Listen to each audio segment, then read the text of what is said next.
Good morning, y'all. It is I, the Great One himself, founder of the Cynical Libertarian Society. Yeah.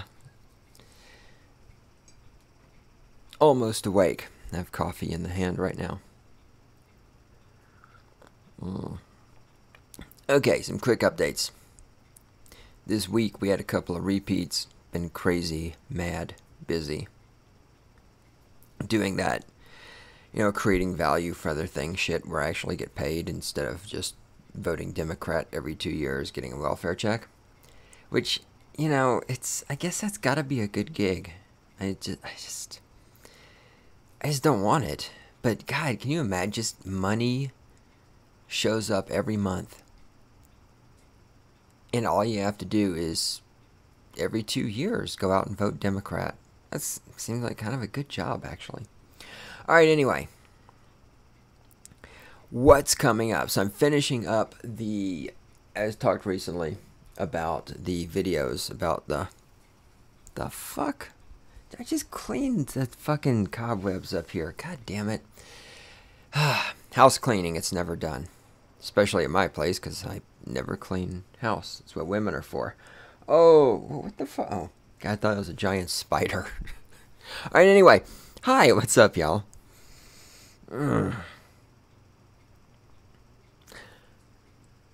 Okay, I'm finishing up the videos about the homosexuals. Also, I came up with a word for statist homosexuals. I stole it. So I'm watching these videos, the ones I told you about, that I've been telling you about, where the guy goes undercover and talks to the homosexuals in the bar, and they're talking about having sex with 12-year-old boys. I also noticed his video about homosexuals saying they didn't believe people were born homosexual. I noticed that video is no longer on YouTube. So speaking of YouTube censorship, that video is no longer on YouTube. This is why I always download YouTube videos to my hard drive, because there's been quite a few videos I've stumbled across on YouTube and then went back to find them, to link to them or something, and they're gone. So anyhow, I have all of these videos on a DVD so that I can watch them. And speaking of YouTube censorship, a little while back, Aaron Clary posted that he got another flag on his video about inferior and superior people. And this, of course, reminded me of the fact that there's the question in my mind of how in the hell is my YouTube channel still active? Because with all the social justice warriors on Facebook, why are my videos not getting flagged? And of course, part of it is because not that many people watch my videos, which is fine. I don't give a shit because I'm not a woman. Oh, fuck, that's what I was going to add to the list. All right, hang on.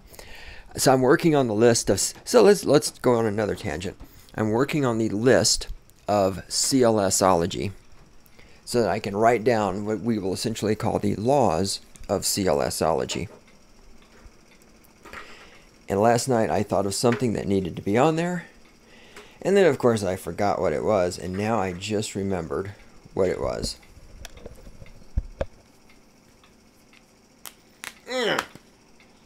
And every ink pen I have takes 2 hands to operate.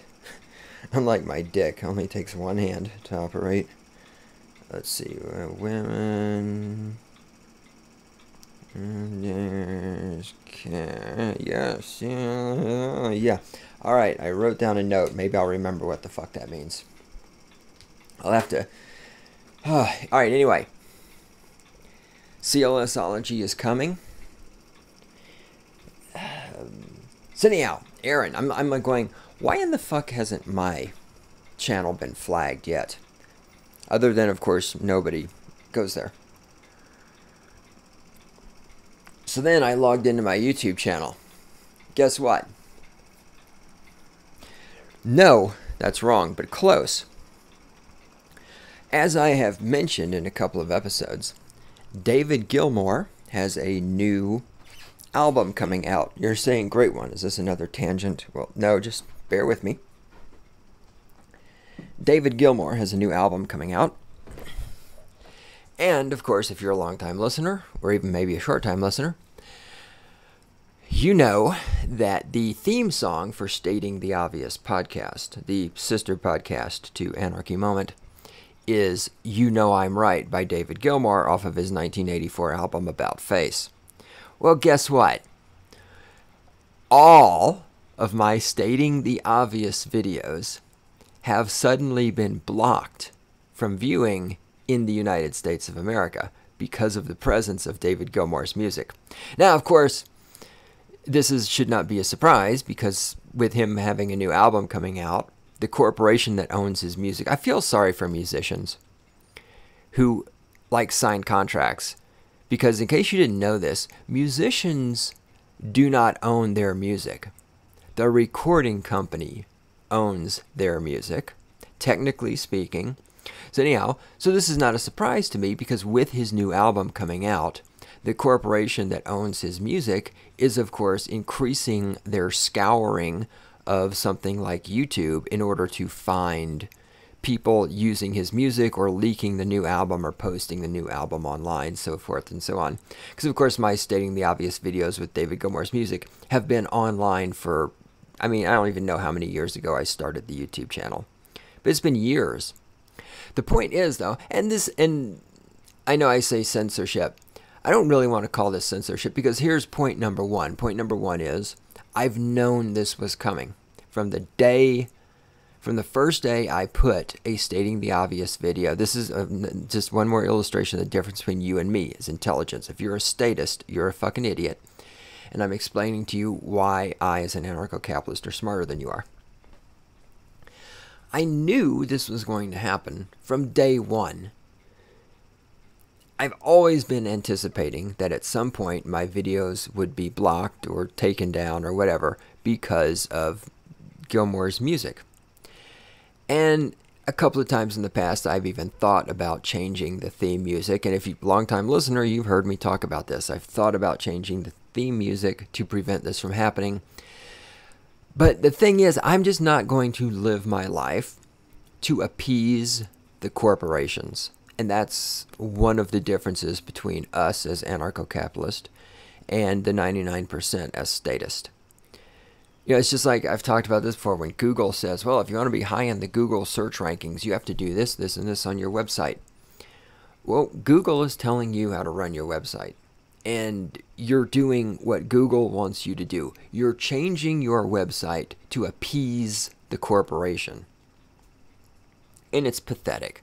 Like when Google came out and said, well, we're going to put more emphasis on numbered list. I know people I know who are writing blogs are like, oh, I've got to start writing more blog posts with numbered list in them. And I'm just thinking, you are a fucking loser. You're just a fucking loser. Just, when you're formatting your creative output in such a way as to appease a corporation, that's pretty much the definition of a fucking loser. Now, if you're formatting your creative output, if I can learn to fucking talk, all right, learn to fucking talk, take two. If you are formatting your creative output to appease your audience and to appease the people who buy your artwork and appreciate your artwork, or when artwork I'm including like writing, whatever, any kind of creative endeavor you do. When you formulate your creativity to appease the people who support and purchase it, that's giving the customer what they want. But when you're formatting your creative output to appease Google or YouTube, that's just doing, God, that is dirty. I got to clean that.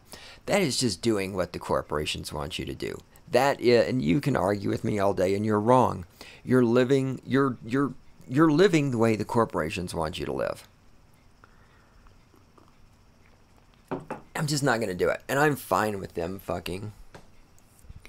You may or may not be able to get around that using Tor, because as long as you use Tor, and it thinks you're in a different country, because they're only blocked in the United States. So anyhow, that is what it is. YouTube. I've known this, and this again goes back to, I've talked about this before, this is why I do not invest very much in social media.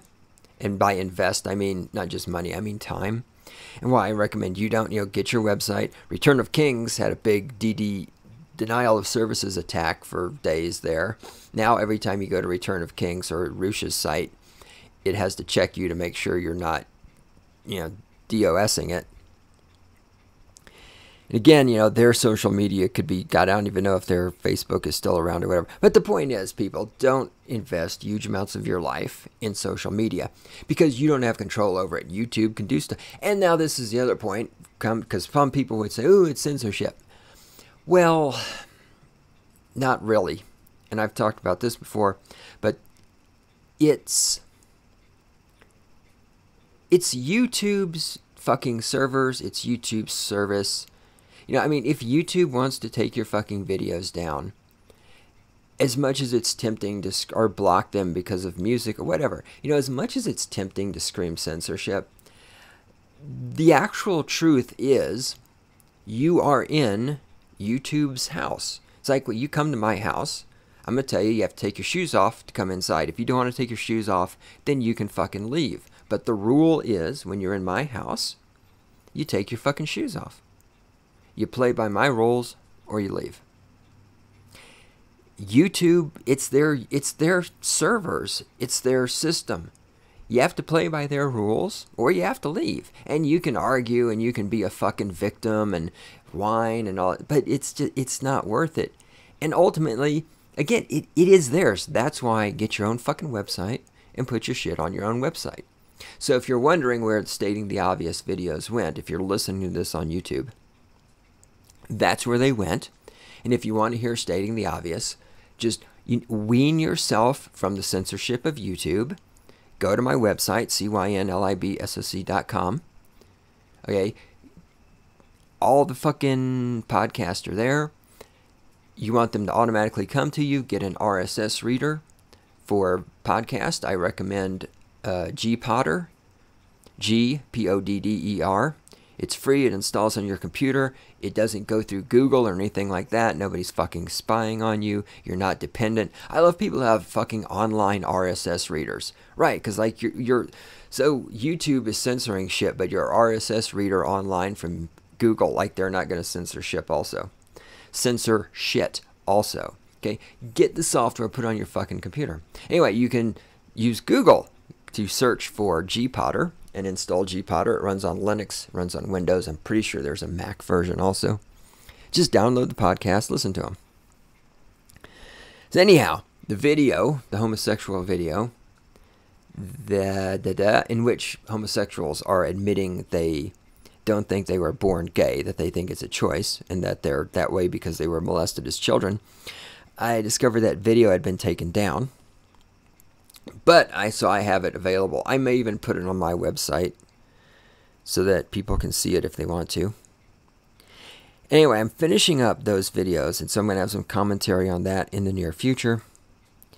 And also, as I was now to come back to where I started, I came up with a word for statist homosexuals, and I'm actually stealing it from the guy who made these videos. And the guy who made these videos, he is a Christian. He is a right-winger. He is opposed to homosexuality because, of course, it is against God and the Bible and all this other shit.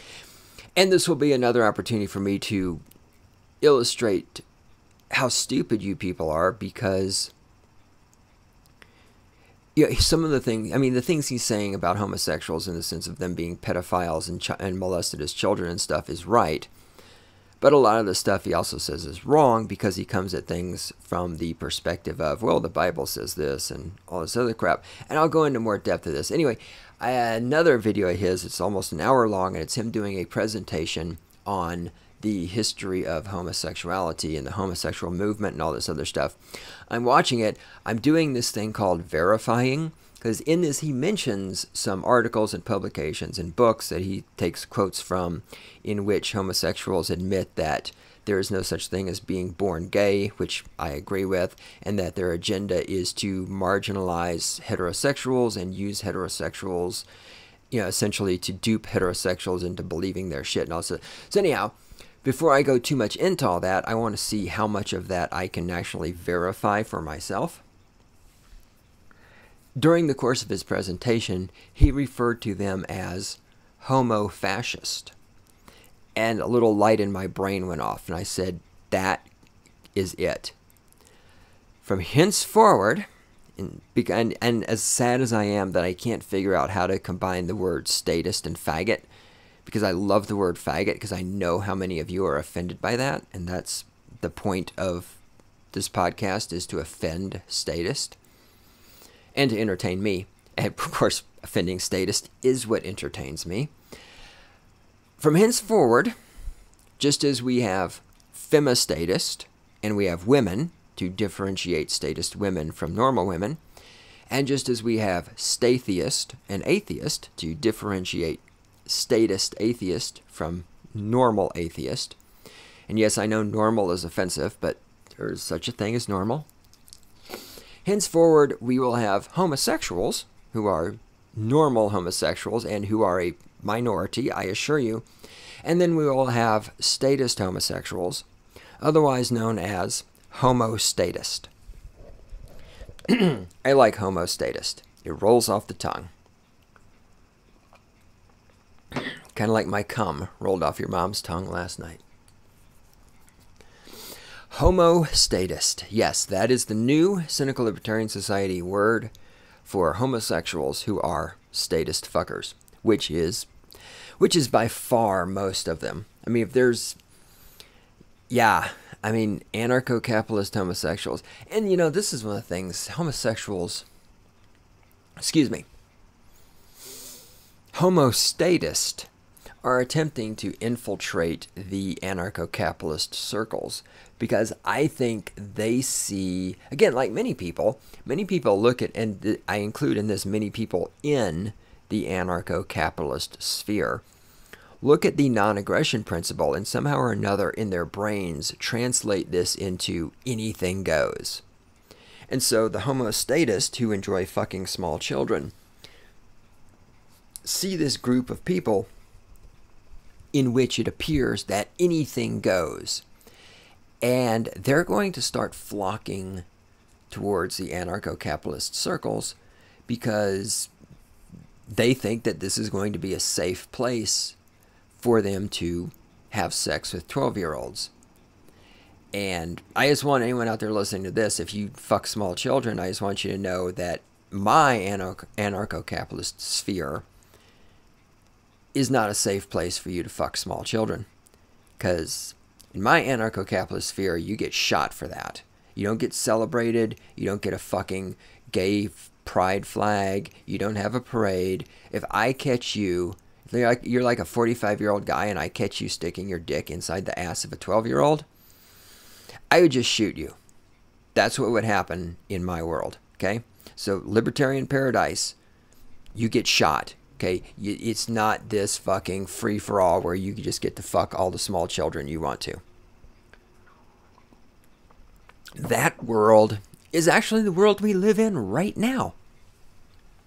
So anyhow, once I'm finished digesting these videos and trying to do some research, well, not trying to do research, there's no try, there's no do or do not, doing some research to find out how many of these guys' sources I can verify. I'm not going to try to verify everything, but I want to try to verify some of the stuff he's talking about, because anybody can make a YouTube video and just make shit up. That's coming. CLSology is coming. What else do I need to talk about? Idiots. You know, the idiots. Oh my God, the idiots that I work with. I told you the stories a couple of episodes ago. God damn. They're just not any smarter.